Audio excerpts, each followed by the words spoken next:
Olá, seja muito bem-vindo, muito bem-vinda aqui ao meu canal. Eu sou o professor Adailton Moraes e hoje a gente vai repercutir aqui na íntegra o comentário da aula 2 dessa lição muito bonita produzida pela CPAD a ser estudada no próximo domingo. Nós estamos estudando nesse trimestre em defesa da fé cristã, combatendo as antigas heresias que se apresentam com uma nova aparência. Revista essa que tem os comentários do pastor Ezequiel Soares, e eu quero que o próprio professor Ezequiel Soares ministre a você esse ensinamento aqui. Vai ficar aqui esse vídeo no link. Aqui nos comentários tem o link dessa aula do canal da CPAD, mas você que passando aqui não pode deixar de se inscrever, deixar o seu like, deixar o seu comentário, tá bom? Vamos ao vídeo, Deus te abençoe. Lição 2. Somos cristãos. Olá pessoal, seja bem-vindo à lição número 2 desse primeiro trimestre de 2025. Nós falamos na lição passada, foi dada uma visão geral do que é seita, do que é heresia e do perigo da igreja em relação a essas pessoas que se posicionam como líderes, como alguém que tem uma unção acima dos outros cristãos. Então isso é sério. Hoje a gente vê isso na mídia, pessoas se posicionando acima da Bíblia, questionando a palavra de Deus, questionando as crenças tradicionais das igrejas. Então, hoje, nós já vamos começar com um assunto que ainda não é uma questão de grupos religiosos heterodoxos, de crenças, de heresias, vamos assim dizer. Hoje o que vamos tratar seria mais ou menos, podemos chamar de aberrações doutrinárias. Seria mais esse o enfoque.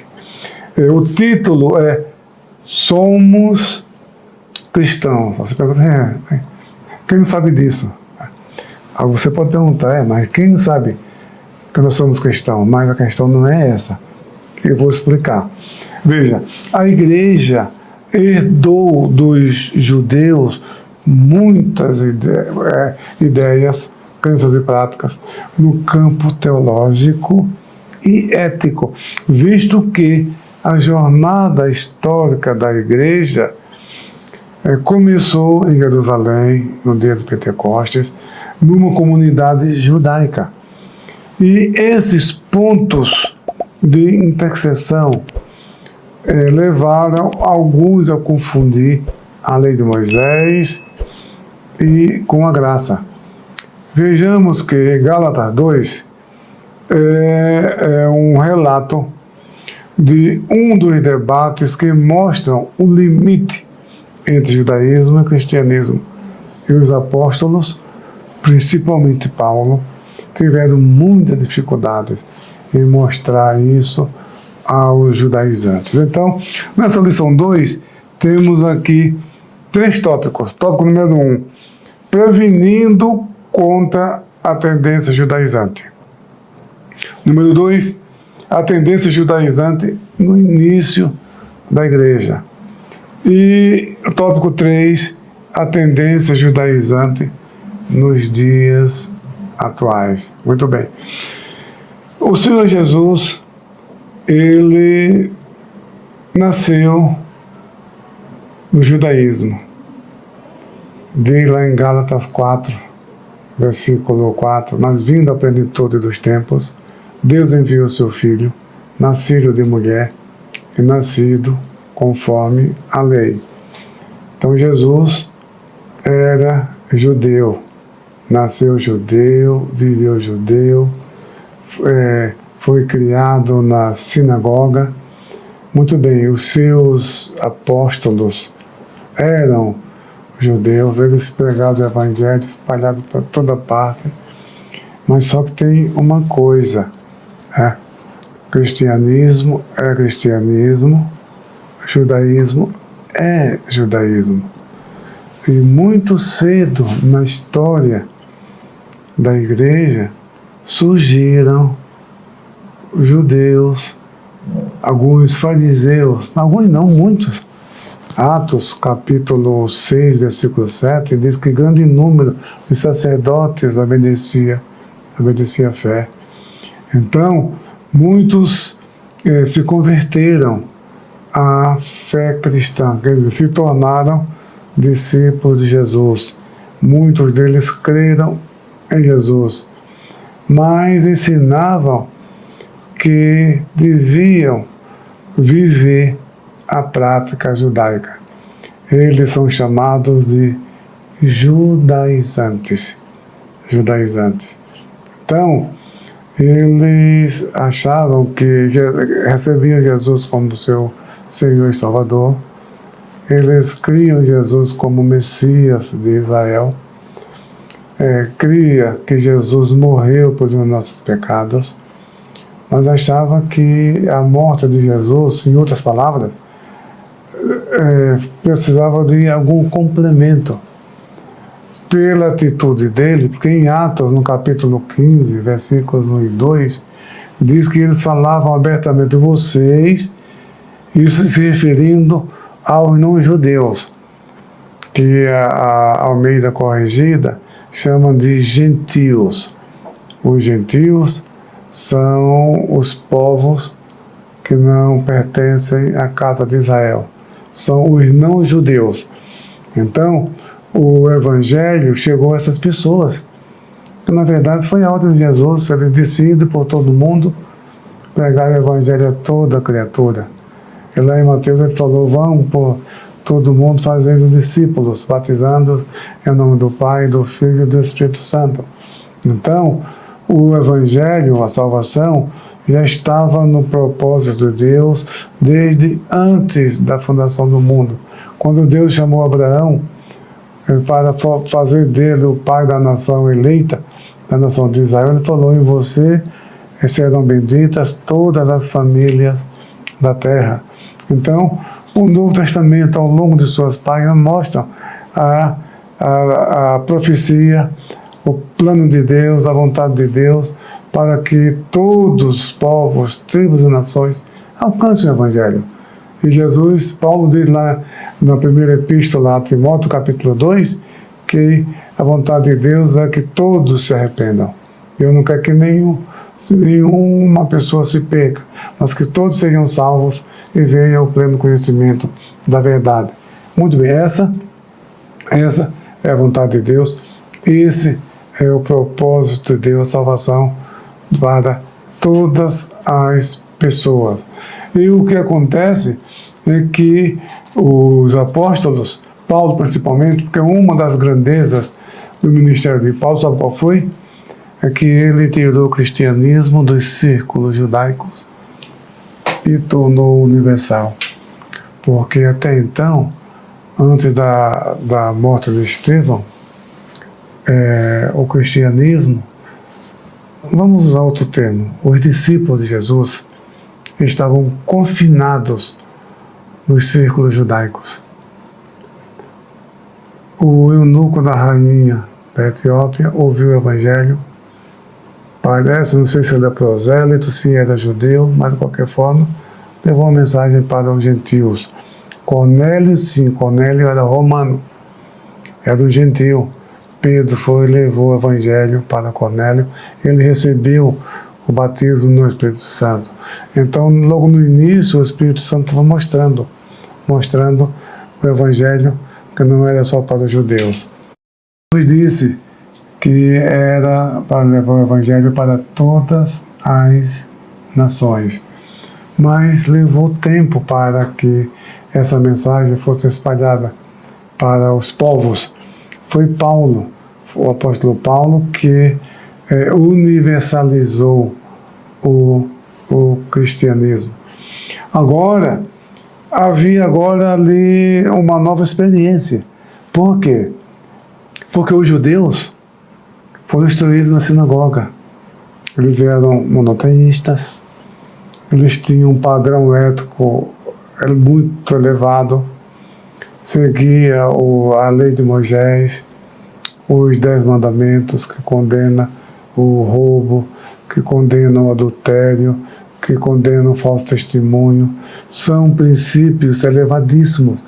E esses judeus, naquele período, chamavam até a atenção das pessoas, porque os chamados pagãos, ou os gentios, ou as nações não judaicas, elas eram politeístas. A maneira de vida deles não era como dos judeus. Havia prostituição, havia violência, e havia muitas coisas condenadas pela palavra de Deus. Então, o estilo de vida dos pagãos era completamente diferente do estilo de vida dos judeus. Agora veja, o evangelho foi pregado a essas pessoas. Lá em Antioquia, ali se tornou um núcleo, uma igreja de gregos, uma igreja de gentios, uma igreja de não-judeus. E Paulo foi constituído pastor daqueles irmãos, daqueles grupos. Primeiro, Jerusalém, quando soube da notícia, mandou Barnabé, porque Barnabé ele era de Chipre. Barnabé está sepultado até hoje. Hoje, quem visita Chipre pode visitar o túmulo de Barnabé, o túmulo de Lázaro. O Lázaro que Jesus ressuscitou também está sepultado ali em Chipre. Então, Barnabé conhecia os costumes, a maneira de viver dos gregos.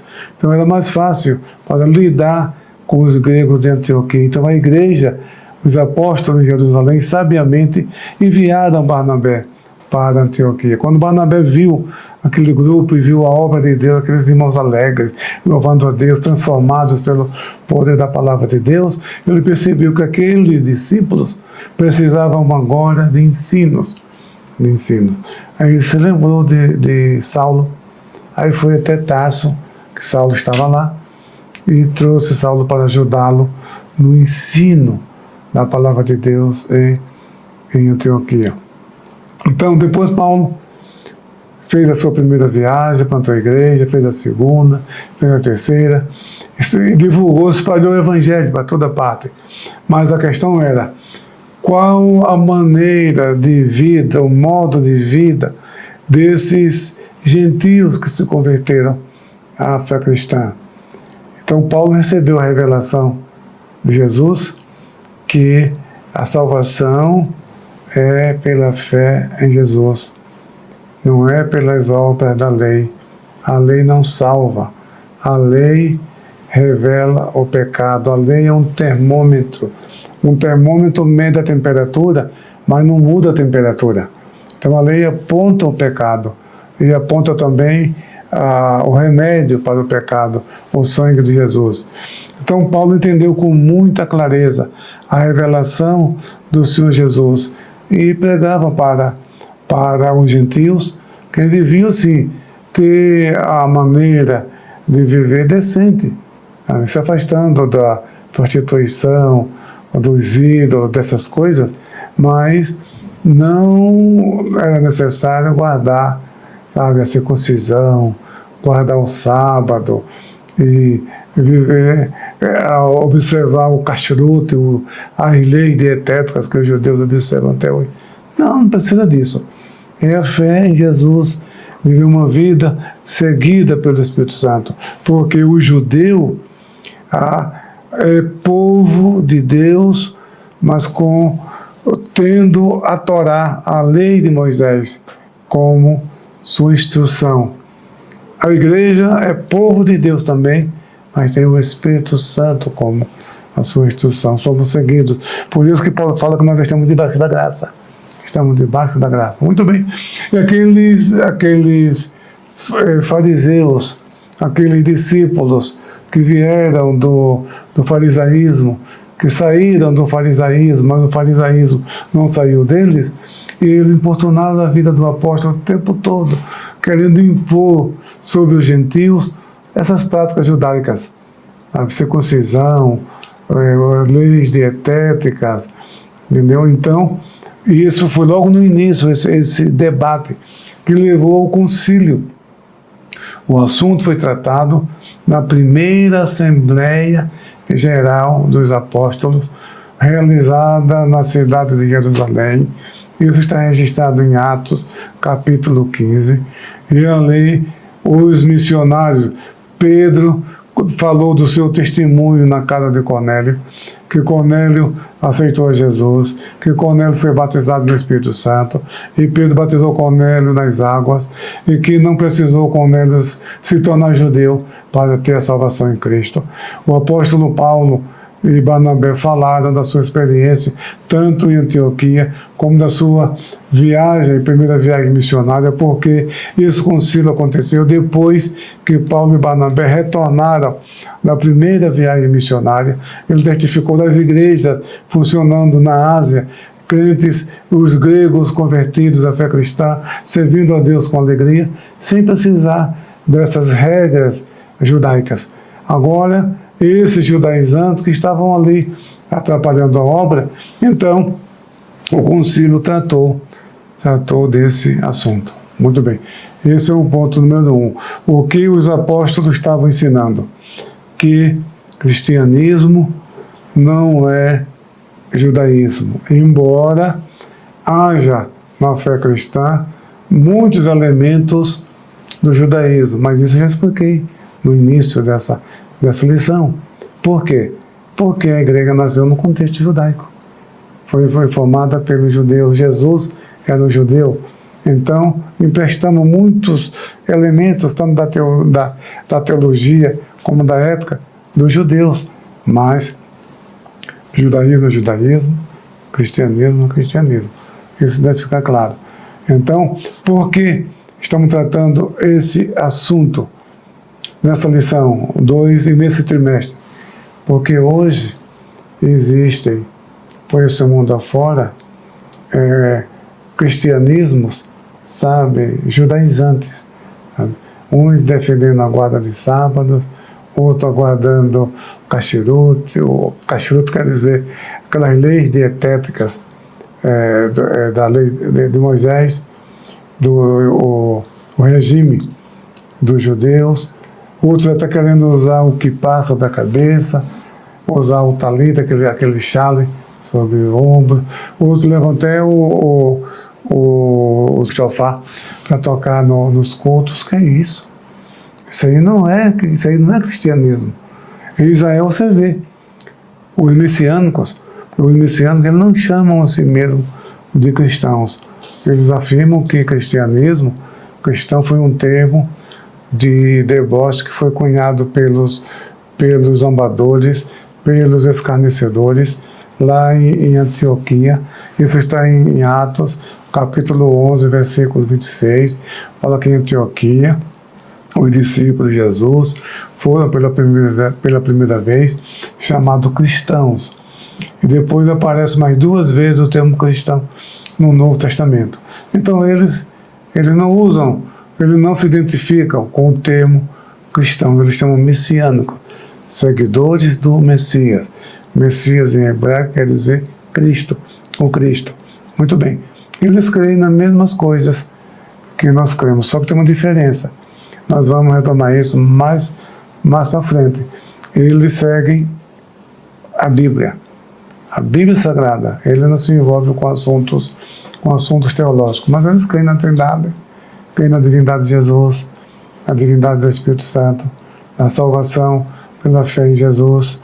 Agora, é interessante entender o seguinte, que o apóstolo Paulo, em 1 aos Coríntios, no capítulo 7, versículo 18 ao 20, ele mostra a distinção do judeu que se converte e do gentio que se converte. Então, hoje, os judeus mantêm o rito da sinagoga. São judeus, sabe? O manual de liturgia dos judeus, sabe como se chama? Chama-se Sidur. Sidur é o manual de liturgia da sinagoga. Nos sábados eles se reúnem para adorar a Deus, para a leitura da lei, a leitura dos profetas. os louvores, os cantos estão todos ali.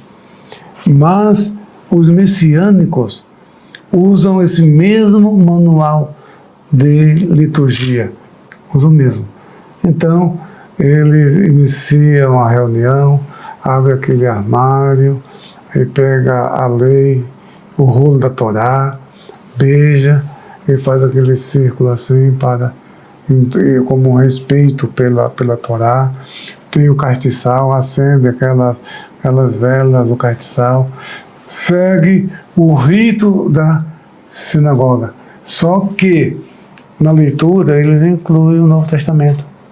Os judeus têm a chamada Haftarot, são as porções das Escrituras que ele lê nos sábados na reunião na sinagoga.